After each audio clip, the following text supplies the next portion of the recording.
St. Simon's Island Lighthouse, first built in this site, was built about 1812 by Mr. Gould. That particular lighthouse served the area until the 1860s, when the war between the states caused it to be destroyed as the residents here were evacuating the island. The lighthouse was manned until 1934, when it was electrified. The lighthouse does stand 104 feet. It has 129 circular steps, a metal staircase that leads up to the walk-around section just beneath the lantern room. The Coast Guard maintains the lantern room, and we currently are using it's electrified. We have one 1,000 Mogul watt light.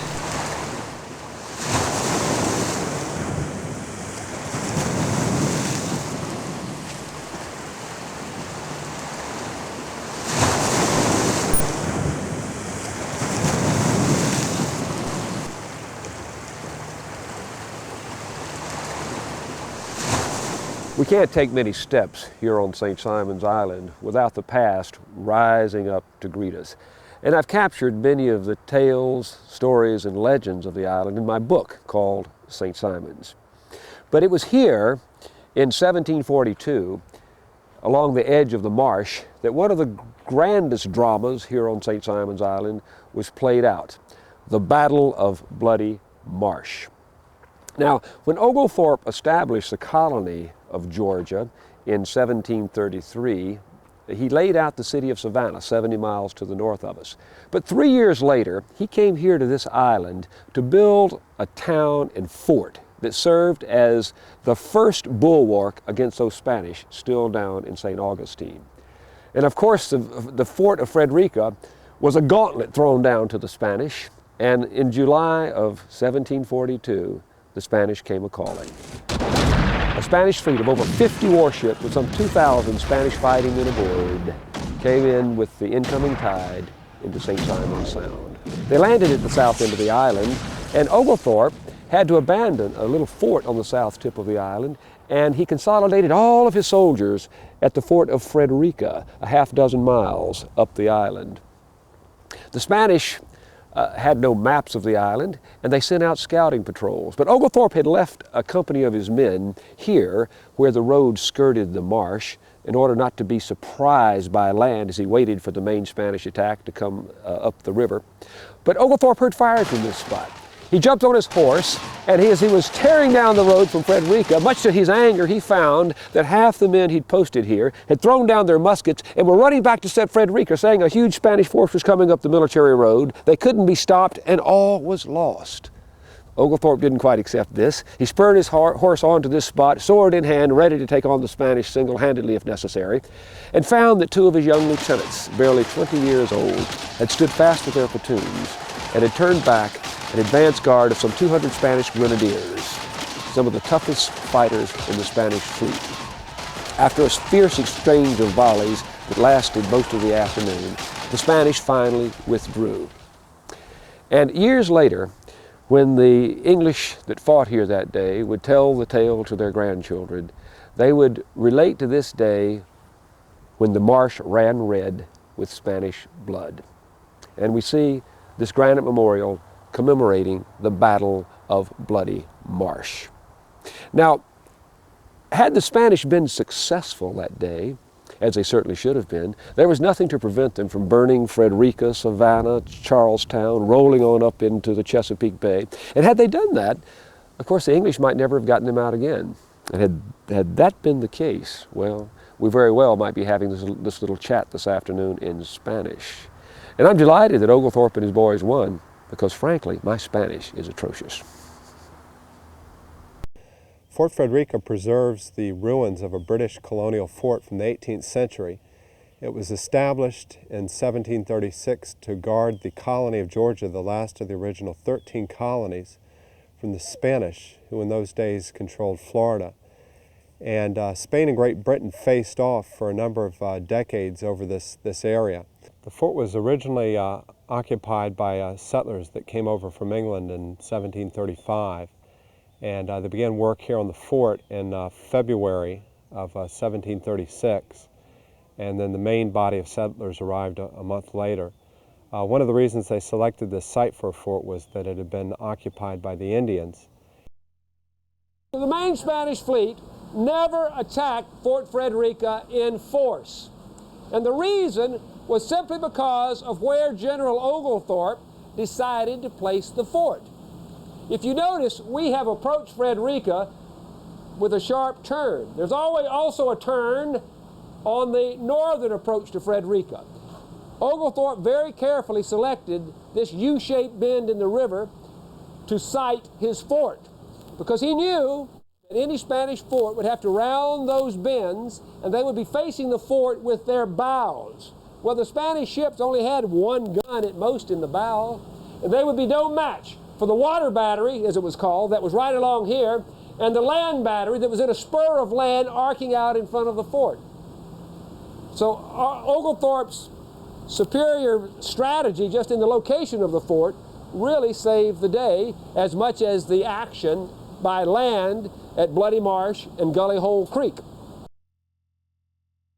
We're passing along the avenue of oaks leading up to the main grounds of Retreat Plantation. These oaks were planted in 1848 by Anna Matilda Page King, who had inherited this plantation in 1827. But by then she'd married a Yankee lawyer from Massachusetts, Thomas Butler King. Now, Thomas King was a good cotton planter and a good lawyer, but his passion was politics. He was a 6-term congressman representing Georgia, and he was often away for long periods of time. But he did manage to get back often enough to father 9 children, but the task of raising the family and running the plantation fell upon Anna's most capable shoulders. But today, these fields around Retreat Plantation House are no longer swaddled by acres of Sea Island cotton, but rather are taken up by one of the finest golf courses in America.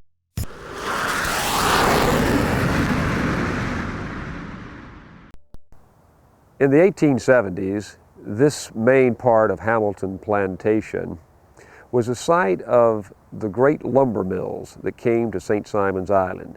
4 great mills were established along the Fredericka River to cut hundreds of thousands of acres of Georgia yellow pine timber that was floated down the Altamaha River to this spot, cut into lumber, and sent all over the world. But by the early 1900s, the timber had played out. And there's no reminder of those mill days save this beautiful church here known as Lovely Lane Chapel that was built in 1881 as a part of the mill complex, and today is a part of Epworth by the Sea, the Methodist Retreat and Conference Center established on St. Simon's in 1949. John and Charles Wesley came to St. Simon's Island in 1736. They came from England.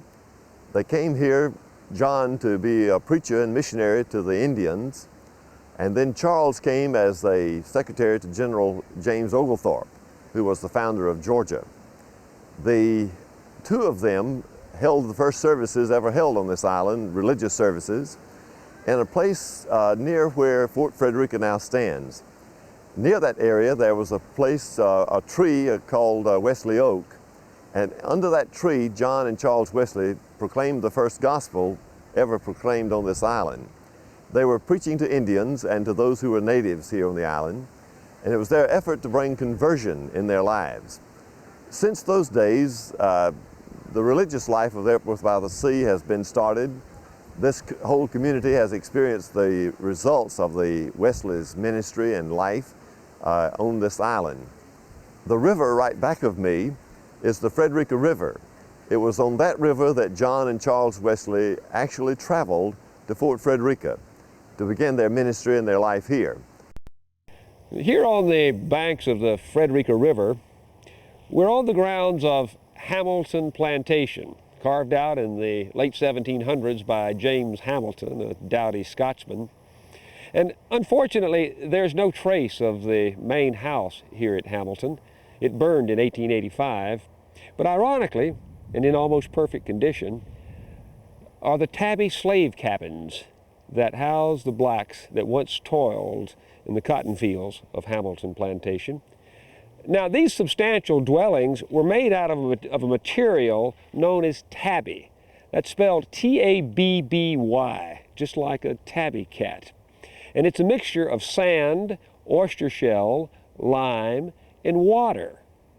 And this was all mixed together and poured into wooden plank molds, a foot high and a foot thick. When the mixture hardened, the molds were taken apart, set up on the hardened layer. The process repeated until these cabins were complete. And I'd like to think that when we stroll the grounds of Hamilton Plantation in years to come, these cabins will still be here to greet us. As we overlook the waters of St. Simon Sound, buttressed by the northern tip of Jekyll Island, it doesn't take much imagination for us just to half close our eyes and look southward. And soon we'll see the canoes of the Indians that once migrated to these islands, and the boats of the Spanish missionaries that came to convert them.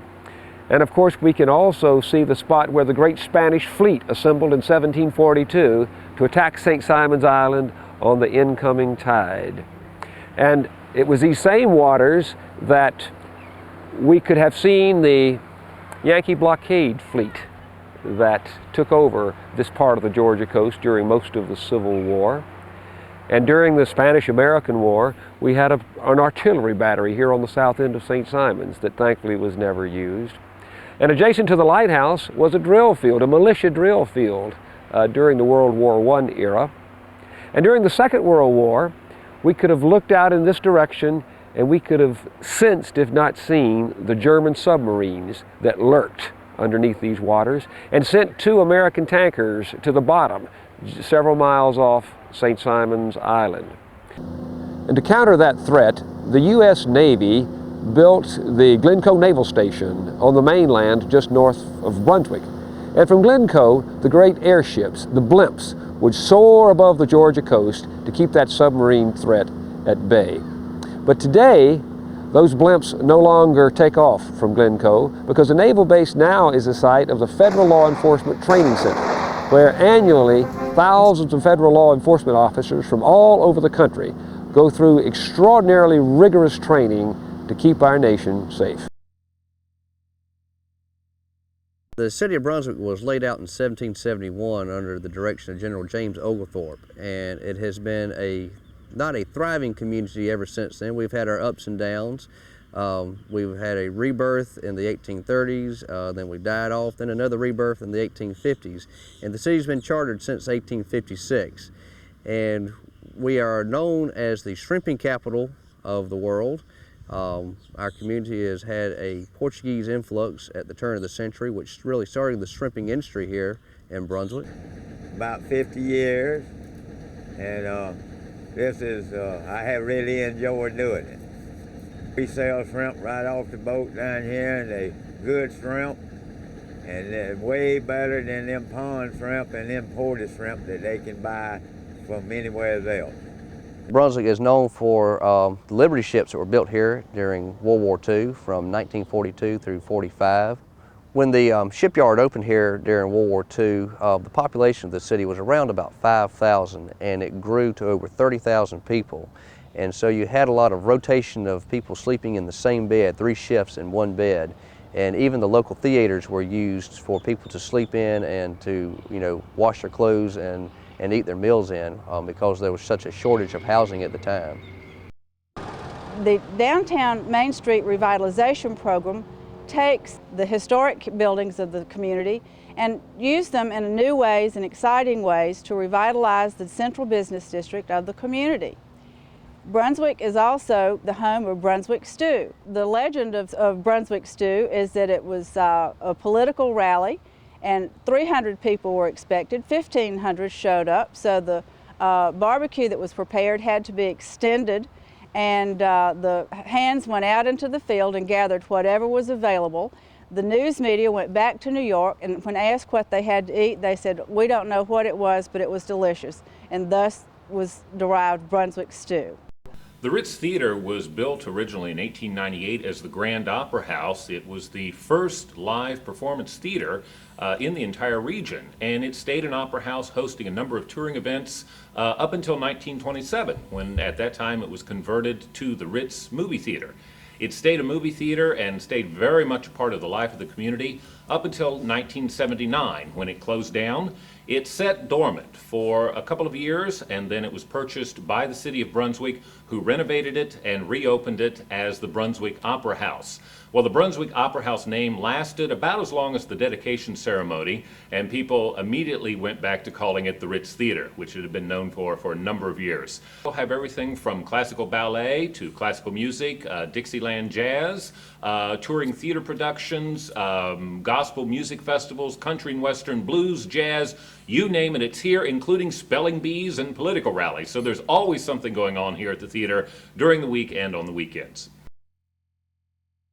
Jekyll Island was purchased by the state of Georgia in 1947 for $675,000 from the Jekyll Island Millionaire Club. In this, they got the whole island, which is 9 miles of beach. The island is 1.25 miles wide, 63 holes of golf, the historic district, and there's not a red light on the whole island. It's just a wonderful place to visit. There's a large canopy of trees.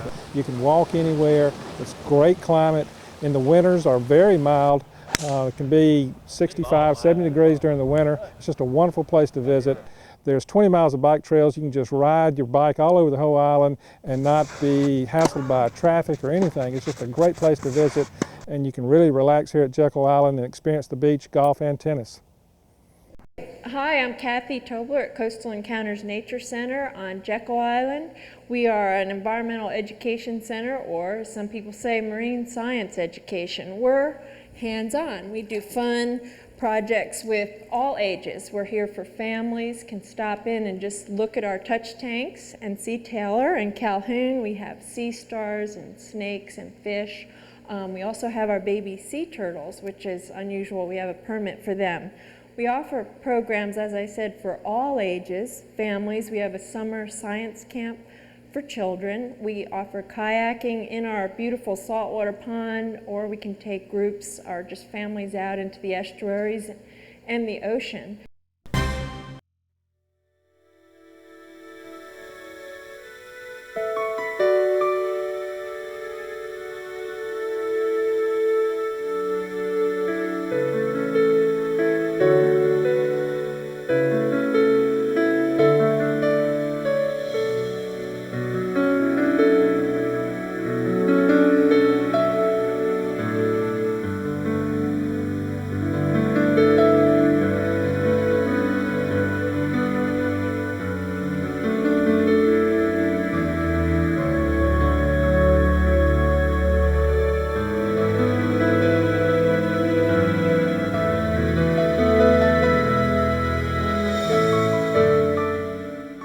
Jekyll Island Club was founded in 1886 by a group of 53 gentlemen, mostly from New York and Chicago, who saw the island as a wonderful place for a hunting retreat. And in the early years, club members prided themselves on elegant simplicity. This really was a place to get away from the busy cares of everyday life in New York and Chicago. Club members came to visit the island during the winter months of January, February, and March, enjoying our very temperate winter climate during those months, as well as an abundance of wild game. The club members would eventually build a series of private cottages and a wonderful Queen Anne-style clubhouse here on the riverside of Jekyll Island.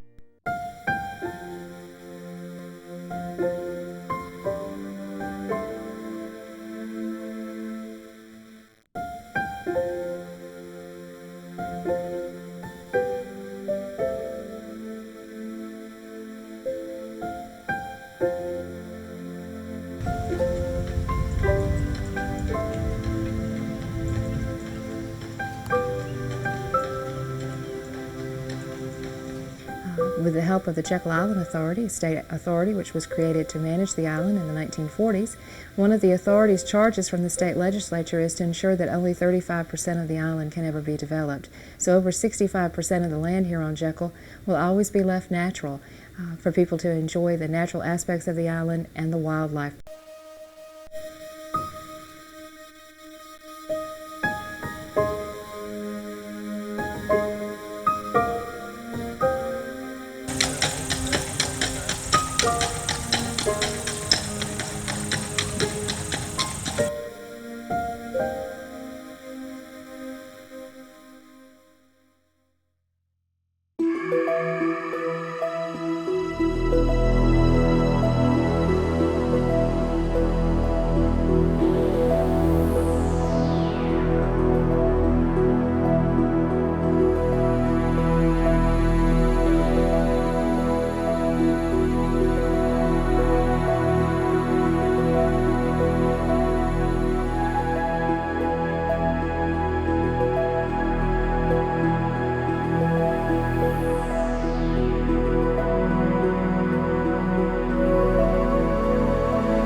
If you're interested in learning more about St. Simon's Island, pick up the book called St. Simon's by Robert Hatchell.